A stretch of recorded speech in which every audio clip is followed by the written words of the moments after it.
रोंबां हायना गोनां नोंजों समायथाव गैया बे मुलुगाव फै नों आंनि खाथियाव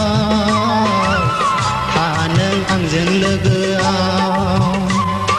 बेसे मोजां बिखा फांदां नोंजों रुजुथाव गैया बे मुलुगाव फै नों आंनि खाथियाव था नों आंजों लोगोआव खानाय रुंबां हायना गोनां नोंजों समायथाव गैया बे मुलुगाव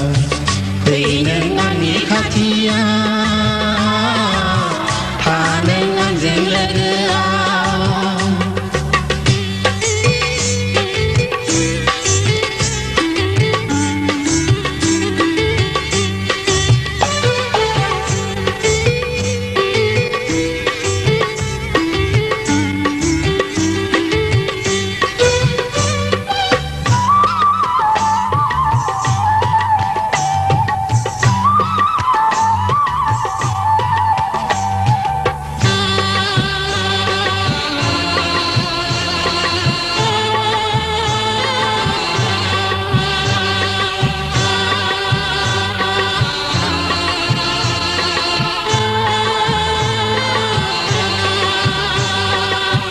नोंदि आंनि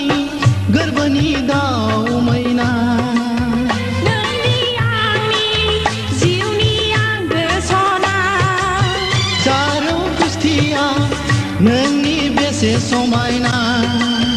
नोंनि देंखोआ बेसेदि गोसोथावना जोंनि अनलायनाया बे मुलुगाव गोसारलांगोन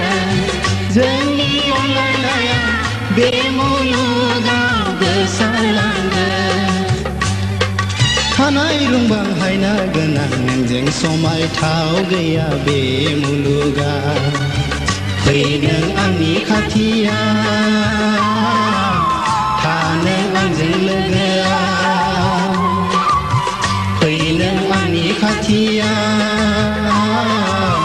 था नों आंजों लोगोआव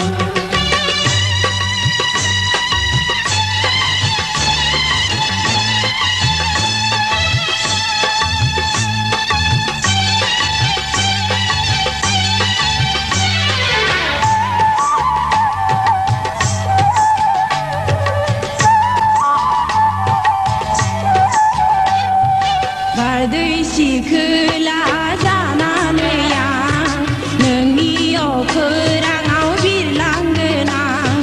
बारदै सिखोला जानानै आं नोंनि अखोराङाव बिरलांगोन आं सोमखोर जोमै जाना नोंखौ बरायगोन आं सोमखोर जोमै जाना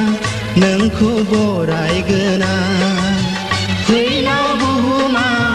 जों सानैजों दावगालांगोन फैलाव बुहुमाव जों सानैजों दावगालांगोन खानाय रुंबां हायना गोनां नोंजों समायथाव गैया बे मुलुगाव फै नों आंनि खाथियाव था नों आंजों लोगोआव बेसे मोजां बिखा फांदां नोंजों रुजुथाव गैया बे मुलुगाव फै नों आंनि खाथियाव था नों आंजों लोगोआव फै नों आंनि खाथियाव था नों आंजों लोगोआव फै नों आंनि खाथियाव